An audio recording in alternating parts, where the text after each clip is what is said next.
Ah bah bien sûr. T'as des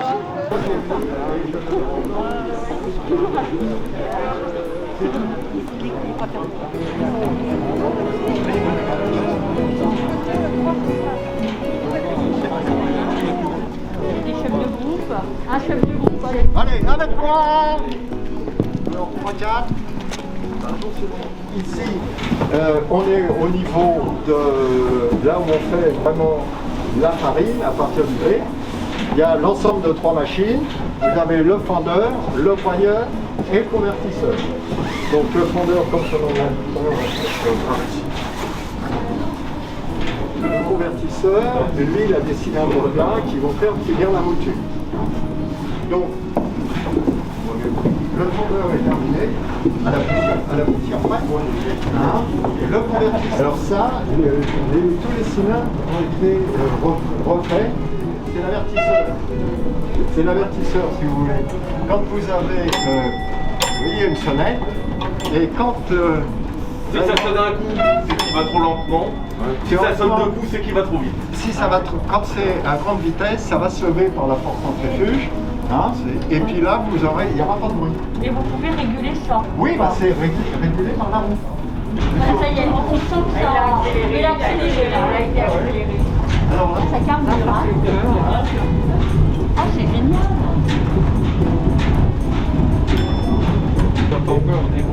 Comment c'est fait? parce que... Donc vous avez sacrément nettoyé là. Ah oui, oui. Bah, il faut dire qu'ils sont venus refaire le plancher. Ah oui, parce que dis donc. Tout le plancher a été refait d'ailleurs. Ils nous ont laissé des planches et on trouve des trucs. Le plancher a été fait, et puis alors surtout ce qui est important, c'est les fenêtres. Parce qu'avant c'était l'hôtel secondaire. Donc vous êtes satisfait quand même. Ah, écoutez, je sais pas si vous savez. Est-ce qu'on a un partenariat Marc?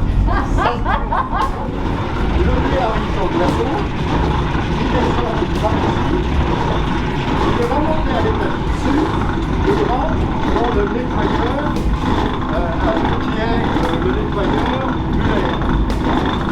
Oh là là, oui, c'est ça. Ah oui, d'accord. Bon, hein. C'est super.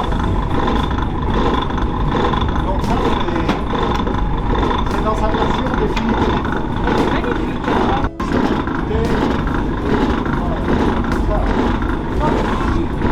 Ah bah ici, tu vas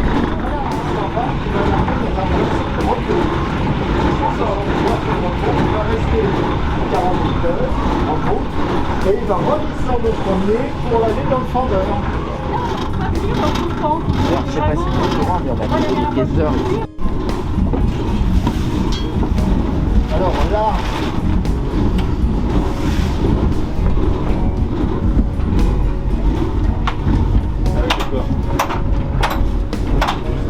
donc elle est terminée, les toiles ont été changées, hein.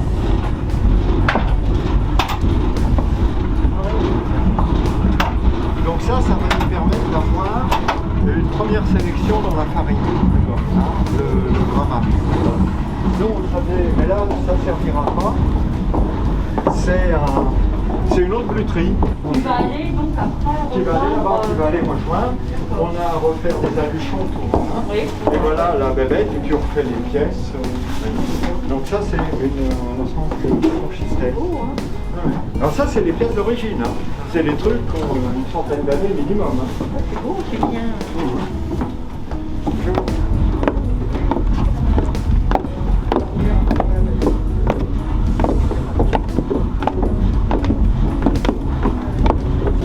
Ah non, non, les toits sont... Ben, ça se trouve, hein. C'est un produit qui ça se fait toujours. Hein. Ils sont tous faits. Oui, oui. Oui. Ils sont comme ça. Je crois qu'il est vertical. Ouais, et ça bouge, ça bouge. Oui, il est vertical. Alors que celui-là, Il va faire de la rotation. on va faire la rotation. Hein. Alors on a fait un petit calcul. En gros, c'est 2000 euros. Par an, en période normale. Il y a des menuisiers, et puis on connaît du monde.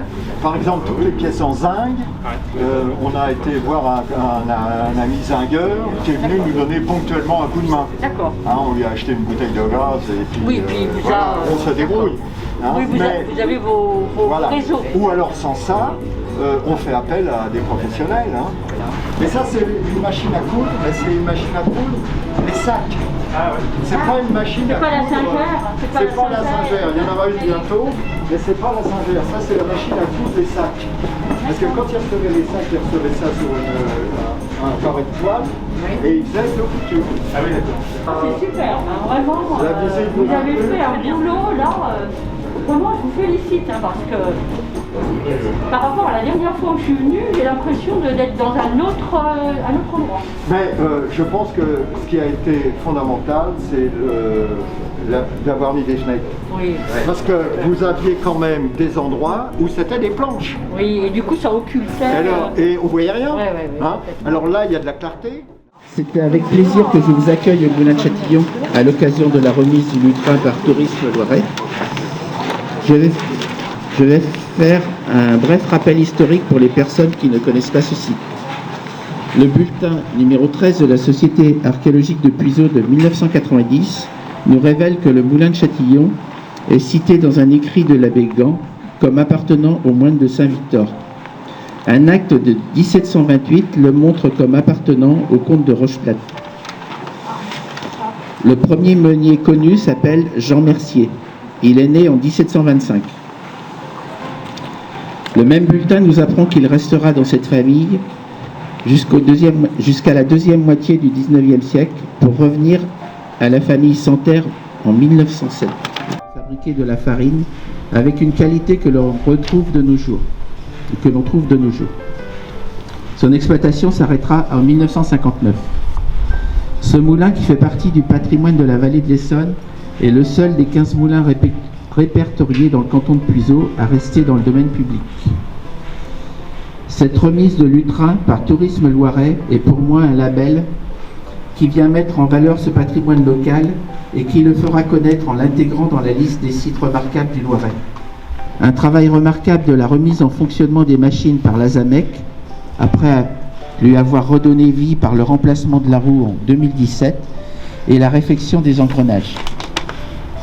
Une restauration intérieure effectuée dans les règles de l'art par la CCPG, avec le souci d'utiliser les essences de bois d'origine pour les planchers et l'escalier, et de concevoir une installation électrique qui s'intègre parfaitement dans l'architecture du bâtiment. Auparavant, une partie de la toiture avait été refaite et un nombre important de fenêtres avait été changé. Merci à l'ASAMEC et à ses nombreux donateurs. Merci à la CCPG. Merci au département pour sa participation financière. Merci à Tourisme Loiret et à son président Frédéric Méraud. Sans oublier Christelle Sénard, qui est la cheville ouvrière de la conception de ce lutrin. Bravo. Je passe maintenant la parole à Georges. Donc la ZAMEC a été créée parce que le moulin de Châtillon existe. C'est pour faire revivre le moulin, c'est pour restaurer ce patrimoine, monsieur le maire l'a dit, patrimoine public, que la ZAMEC a été créée. Autrement dit, la ZAMEC, qui occupe les lieux, puisque c'est notre siège social, n'est pas une association comme une autre. Alors, madame la présidente de la communauté, j'ai eu l'occasion de le dire déjà, que la convention que nous avons, qui nous régit, ne correspond pas à la réalité du terrain. Mais je considère aussi que, parce que nous ne sommes pas une association de joueurs d'échecs, ou de bridge, ou de pétanque, nous sommes là parce que le moulin existe. Il y a les marques d'affection, il y a les marques de tendresse au quotidien, qui font que l'un et l'autre ont confiance pour faire un bout de chemin ensemble. Donc je vous remercie pour tout le travail avec le président de la commission de travaux, le travail qui a été fait, monsieur le maire l'a dit, mais je rappelle rapidement, toiture, intérieur, escalier. On dirait que les escaliers ont toujours existé, ils sont dans leur jus, et ça nous donne du courage pour continuer à restaurer les machines, de manière à ce que l'année prochaine, quand nous fêterons nos 10 ans, la AMEC existe depuis 2012, quand nous fêterons nos 10 ans, que nous puissions moudre notre premier sac de blé et offrir à nos visiteurs qui viendront grâce à la promotion que Tourisme Loiret aura faite. Merci Monsieur Néraud. Donc que nous pourrons offrir de la farine pour la célébration de nos 10 ans. De manière à ce que ceci, qui est un patrimoine public, puisse continuer à vivre. Merci à tous. Je suis toujours ravie d'être là, vous le savez. C'est important pour la CCPG d'accompagner les initiatives, mais c'est plus qu'une initiative, hein, c'est la restauration de notre patrimoine. Notre patrimoine est important, vous le savez. Notre communauté de communes, pour l'instant, est la seule communauté de communes qui dédie un budget spécifique à l'entretien du patrimoine, petit et grand, public ou privé. Donc ça montre l'axe fort que nous avons. Mais tout de suite, parce que les idées se bousculent dans ma tête, je voulais vous féliciter. Je viens de faire une visite où j'ai pris un plaisir énorme. Depuis la dernière fois que je suis venue, et ça fait maintenant il y a un petit peu de temps, puisque Covid nous éloigne un peu les uns des autres, et quelque part a permis ce laps de temps, et en ce laps de temps qui finalement n'est pas si long que ça, vous avez fait un travail franchement bluffant. Ce matin, j'ai été bluffée par la qualité du travail fait, bluffée par l'esthétique. Vous savez, je suis une femme, hein. Moi, je m'attache aux couleurs, à comment c'est mis, au bruit que ça fait, enfin... Et certains élus qui m'accompagnent depuis un petit moment le savent, je suis attentive aux détails. Et donc ce matin, tout est harmonieux. On a un plaisir immense, et ça sera le cas pour toutes les personnes qui viendront visiter ce moulin. Il y a vraiment ce plaisir, un plaisir presque enfantin du discours du président, toujours aussi passionné. Sachez effectivement qu'une convention, ce sont des mots, mais qu'effectivement, ce qui est important, ce sont les actes. Et il me semble, je peux me tromper, mais il me semble qu'entre la CCPG et vous, la ZAMEC, eh bien, c'est un vrai partenariat constructif. Vous, avec votre passion, votre envie de préserver ce patrimoine important, et puis nous, partenaires qui vous accompagnent, et élus communautaires, c'est important. C'est ce qu'on nous l'a transmis, et c'est ce que nous devons transmettre. Hein, c'est important. Bien, écoutez, bonjour à tous. Hein. Alors, comme Madame la Présidente, moi aussi, je suis toujours ravi de venir ici. Je compte plus le nombre de fois où je suis venu depuis une bonne quinzaine d'années, mais c'est effectivement toujours un plaisir, et puis surtout toujours l'occasion, comme tu l'as dit, Delmira, de voir les progrès qui sont accomplis. Je me souviens que la dernière fois que j'étais venu, l'escalier n'était pas celui-là, et on voit la différence, de même en ce qui concerne les machines. Alors c'est vrai que c'est un projet au long cours. Hein. Moi j'ai un peu, alors je ne sais pas si c'est un privilège, mais j'ai été finalement, grâce à Jean-Claude, associé dès le départ à ce projet. Je me rappelle la première visite. Je crois qu'une fois de plus, moi je le dis souvent, en matière de patrimoine, il n'y a jamais de cause désespérée. Hein. On peut au départ être un peu effaré devant l'ampleur de la tâche, ça peut parfois un peu décourager en se disant on n'y arrivera jamais, mais bon, selon le célèbre adage, hein, là où il y a une volonté, il y a un chemin, et c'est bien ce à quoi l'on a assisté ici. Moi je tiens à saluer au départ le rôle de la commune, hein, parce qu'il a été absolument essentiel dans la prise de conscience.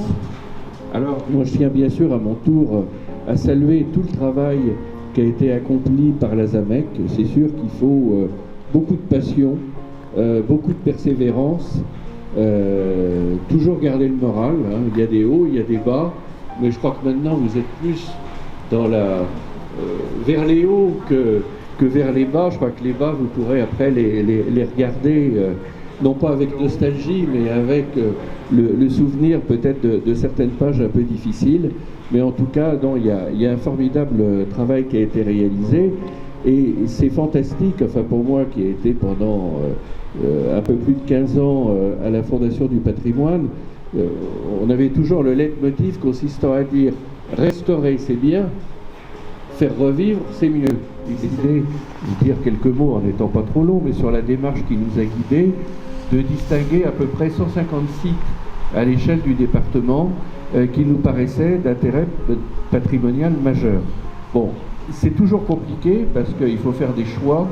Hein, on ne peut pas distinguer toutes les églises, tous les lavoirs, toutes les chapelles, etc. Parce que là, d'abord, ça dépasserait complètement nos moyens et puis finalement, ça pourrait perdre une partie de son sens. Donc il y a un travail de sélection qui a été fait afin de mieux valoriser le patrimoine rural du département. Aux UV, c'est résistant à la pluie. Il paraît, enfin je ne vous le souhaite pas, mais que les tags peuvent s'effacer facilement. Voilà, donc c'est du solide. En tout cas, c'est du solide et du durable. En ce qui concerne le socle, c'est de l'acier Corten. Alors, auprès d'un élément de patrimoine industriel, ça passe à merveille. En tout cas, sachez que Tourisme Loiret et bien sûr le département, et j'y associe ma collègue Agnès, continueront d'être à vos côtés.